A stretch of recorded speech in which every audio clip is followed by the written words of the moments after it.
اسی کانٹیکسٹ میں یہاں پر میں آج مسئلہ ایک اور حل کروں، بڑے عرصے سے ادھار تھا، وہ 6 کلموں کا مسئلہ. یہ ہماری اکثر چھوٹی کتابوں میں بھی اور اسکول کی کتابوں میں بھی 6 کلمے پڑھائے جاتے ہیں. یہ 6 کلمے یاد کرنے ہیں، اور اگر کسی مولوی کو غصہ آیا ہو، پیسے اس نے زیادہ ڈیمانڈ کرنے ہو، تو دولہا بھی اس دن کانپ رہا ہوتا ہے شادی والے دن کے 6 کلمے ہی نہ مجھ سے سن لیں. تو وہ یہ کلمے لوگوں کو انہوں نے ڈیوائز کیے ہوئے ہیں کہ یہ 6 کلمے. کلمہ عربی میں کہتے ہیں جملے کو، سینٹینس کو. یہ سبحان اللہ بھی ایک کلمہ ہے، الحمدللہ بھی ایک کلمہ ہے. یعنی یہ کوئی کلمہ سے مراد صرف یہ نہیں ہے کہ جس کو پڑھ کے مسلمان ہوا جاتا ہے، وہ بھی ایک کلمے میں سے ایک کلمہ ہے. کوئی بھی کلمہ آپ بولیں گے، کوئی محمل کلمہ بھی بولتے ہیں، کلمہ تو وہ ہے، کوئی بھی آپ سینٹینس بولتے ہیں. تو یہ جو 6 کلمے بیان کیے جاتے ہیں نا جی، ان میں سے پہلے 3 کلمے جو ہے نا، وہ بالکل انہی الفاظ کے ساتھ صحیح سند سے ثابت ہیں، کلمات.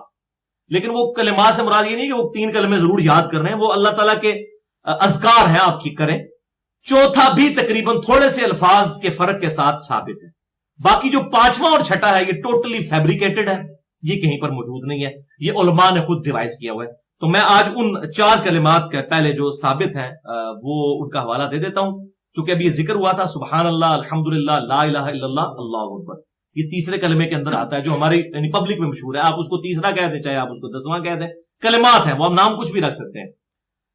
تو ان 4 کلمات کی جو فضیلت ہے، سبحان اللہ والحمدللہ ولا الہ الا اللہ واللہ اکبر، اس پہ میں نے پورا لیکچر دیا ہے. مسئلہ نمبر 91، صلاۃ و تسبیح کے صحیح فضائل اور اس کے صحیح احکام و مسائل.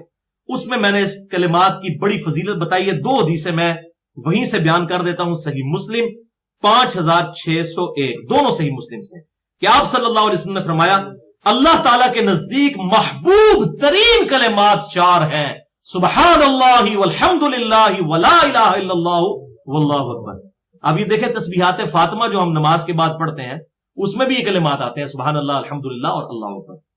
اور دوسری حدیث صحیح مسلم کی 6847، کہ آپ صلی اللہ علیہ وسلم نے فرمایا کہ مجھے یہ 4 کلمات پڑھنا ہر اس چیز سے بڑھ کر محبوب ہے جس پہ سورج طلوع ہوتا ہے. یعنی دنیا اور دنیا کے اندر جو کچھ ہے اس سے بڑھ کر محبوب ہے میں یہ 4 کلمات پڑھوں. آپ صلی اللہ علیہ وسلم نے فرمایا، صحیح مسلم 6847، سبحان اللہ والحمدللہ ولا الہ الا اللہ واللہ اکبر. صلاۃ و تسبیح میں بھی اتنا ہی پڑھنا ہوتا ہے.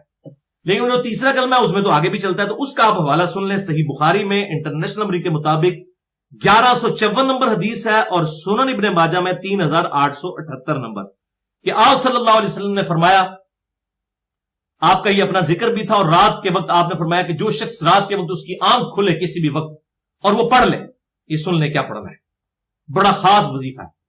لا الہ الا اللہ وحدہ لا شریک لہ، لہ الملک ولہ الحمد وہو علی کل شیء قدیر، سبحان اللہ والحمدللہ ولا الہ الا اللہ واللہ اکبر ولا حول ولا قوۃ الا باللہ العلی العظیم تک ہے.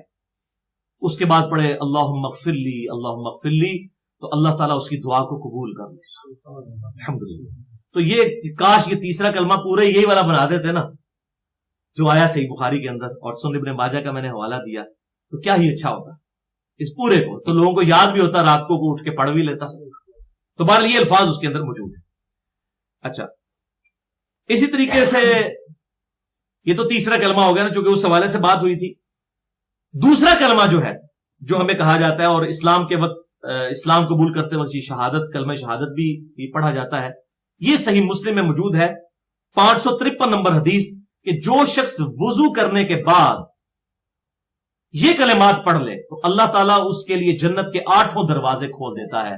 اشہد ان لا الہ الا اللہ وحدہ لا شریک لہ واشہد ان محمدا عبدہ ورسولہ.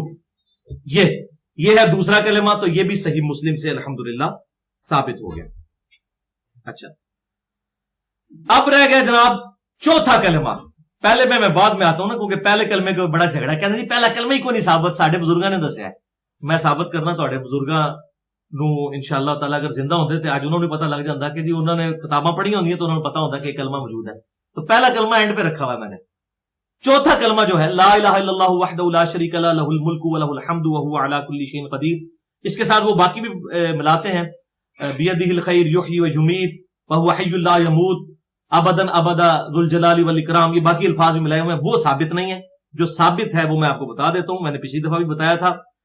وہ جامعہ ترمذی میں ویسے جو بازار میں جانے کی دعا ہے نا وہ ثابت ہے، اس میں یہ الفاظ بھی موجود ہیں، ابدن آبادا کے الفاظ کو نکال کے اور ذوالجلال والاکرام کو نکال کے باقی الفاظ موجود ہیں، لیکن وہ روایت ضعیف ہے، اس میں عمر بن دینار جو ہے وہ جمہور محدثین کے نزدیک ضعیف راوی ہیں۔ بہرحال جو صحیح حدیث ہے جامعہ ترمذی میں 3474 نمبر حدیث ہے، اور مسند امام احمد میں 18019 نمبر ہے، جلد 4 صفحہ 227 پر، وہی جو میں نے بتایا فجر کے بعد بغیر پاؤں بدلے ہوئے اور مغرب کے بعد بغیر پاؤں بدلے ہوئے تشہد کی حالت میں 10 دفعہ پڑھنا ہے، لا الہ الا اللہ وحدہ لا شریک لہ لہ الملک ولہ الحمد بیدہ الخیر یحیی و یمیت وہو علی کل شیء قدیر۔ تو یہ کلمات جو ہیں یہ الحمدللہ ثابت ہے۔ باقی رہ گئے جناب پہلا کلمہ، تو صحیح مسلم کی پہلی حدیث میں ہی پہلا کلمہ موجود ہے کتاب الایمان میں، مقدمے کے بعد جب وہ حدیث چونکہ مقدمے میں 92 روایات ہیں تو وہ 93 نمبر ہیں انٹرنیشنل نمبر کے مطابق صحیح مسلم میں، اور 113 نمبر بھی صحیح مسلم میں، اور صحیح بخاری میں بھی موجود ہے پہلا کلمہ 8 نمبر حدیث۔ 8 پاس بھی ہوندے نا جناب، 8ویں تک پہنچے ہوندے تو یہ 8ویں حدیث صحیح بخاری میں کہ آپ صلی اللہ علیہ وسلم نے فرمایا اسلام کی بنیاد 5 چیزوں پر ہے، اس میں پہلی چیز یہ ہے کہ تم گواہی دو لا الہ الا اللہ وان محمد رسول اللہ۔ انا کی وجہ سے یہ محمد دن بن جاتا ہے، انا نہ ہوتا تو محمد دن بنتا، اسی طریقے سے الا آ جائے تو محمد دن بن جاتا ہے، یہ عربی لنگوسٹک کا میں آپ کو بتا رہا ہوں، جیسے اللہم صلی علی محمد دن، ہر جو لفظ ہے وہ اپنی اصلی حالت میں حالت رفع میں ہوتا ہے، اصل لفظ ہے محمد دن، لا الہ الا اللہ محمد الرسول اللہ، وہ در تو را کی وجہ سے بن جاتا ہے نا، تو محمد دن۔ دروشی میں کیا پڑھتے ہیں اللہم صلی علی محمد دن، اللہ کی وجہ سے وہ دن بن جاتا ہے، اس طرح انا کی وجہ سے محمد محمد دن بن جاتا ہے، محمد دن بھی بن جائے گا، کبھی محمد دن بھی بن جائے گا، کبھی محمد دن ہی رہے گا، تو وہ انا محمد رسول اللہ۔ تو دیکھیں لا الہ الا اللہ و انا محمد، وہ کہتے نہیں انا آ گیا، وہ انا ہی ہے بھائی عربی میں، تم گواہی دو اس بات کی کہ لا الہ الا اللہ اور یہ کہ محمد رسول اللہ صلی اللہ علیہ وسلم۔ تو کلمات تو موجود ہیں، یہ قرآن میں بھی آیا، سورۃ الفتح میں نہیں آیا محمد رسول اللہ، لا الہ الا اللہ بھی کئی جگہ قرآن پاک میں آیا، اور محمد رسول اللہ بھی سورۃ الفتح کے اندر الحمدللہ آ گیا، لہذا یہ پہلا کلمہ بھی ثابت ہوا۔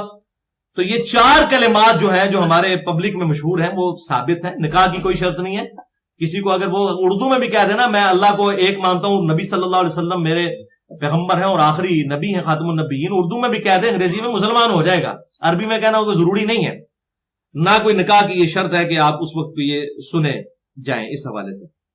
بل اسی حوالے سے 5واں اور 6ٹھا کلمہ جو ہے وہ کہیں ثابت نہیں ہے، اور اسی کتاب میں جو ایمان مفصل اور ایمان مجمل لکھا ہوا ہوتا ہے اس میں بھی جو ایمان مفصل جو ہے وہ تو ثابت ہے صحیح مسلم میں، وہی 93 نمبر حدیث میں کہ ایمان یہ ہے کہ تم ایمان لے کر آؤ اللہ پر، اس کے فرشتوں پر، اس کی کتابوں پر، اور تقدیر کے اچھے اور رسولوں پر، اور تقدیر کے اچھے اور برے ہونے پر، اور قیامت کے دن اٹھنے پر، وہ الفاظ ٹھیک ہے، لیکن ایمان مجمل جو ہے اس میں الفاظ یہ کہیں ثابت نہیں، لیکن وہ عقیدے کا اظہار ہے، اس میں صرف اگر ایک اس میں ایڈیشن کر دی جائے نا، اقرار باللسان و تصدیق بالقلب کہا جاتا ہے، میں زبان سے اقرار کرتا ہوں اور تصدیق کرتا ہوں اپنے دل سے، اس کے ساتھ آنا چاہیے وہ عمل بالجوارح، اور اپنے اعمال سے بھی اس کو ثابت کرتا ہوں، عمل بھی ایمان کا حصہ ہے، عمل ایمان کا حصہ ہے، صحیح بخاری کی حدیث ہے کہ حیا ایمان میں سے تو عمل ہے، صحیح مسلم 240 نمبر حدیث ہے علی سے محبت نہیں رکھے گا مگر مومن، علی سے بغض نہیں رکھے گا مگر منافق، بخاری اور مسلم کی متفق علیہ حدیث ہے انصار کی محبت ایمان کا حصہ ہے۔ پھر سورۃ الانفال شروع ہی یہیں سے ہوتی ہے کہ ایمان والوں پر جب بھی کوئی نئی آیات نازل ہوتی ہیں ان کا ایمان بڑھ جاتا ہے، تو اعمال کی وجہ سے ایمان بڑھتا ہے، یہ اہل سنت کا اجماعی عقیدہ ہے، تو وہ اقرار باللسان و تصدیق بالقلب کے ساتھ لگانے میں عمل بالجوارح اور اعمال اپنے جو ہے اعضاء کے ساتھ کرنا، تو یہ 3 چیزیں ملیں گی تو پھر ہمارا وہ کلمہ مکمل ہوگا، لیکن یہ سب جسٹ سلوگن ہے، یہ کتاب و سنت میں نہیں آیا، ایز اے سلوگن اگر کوئی اس کو یاد رکھتا ہے تو اس میں کوئی حرج نہیں ہے۔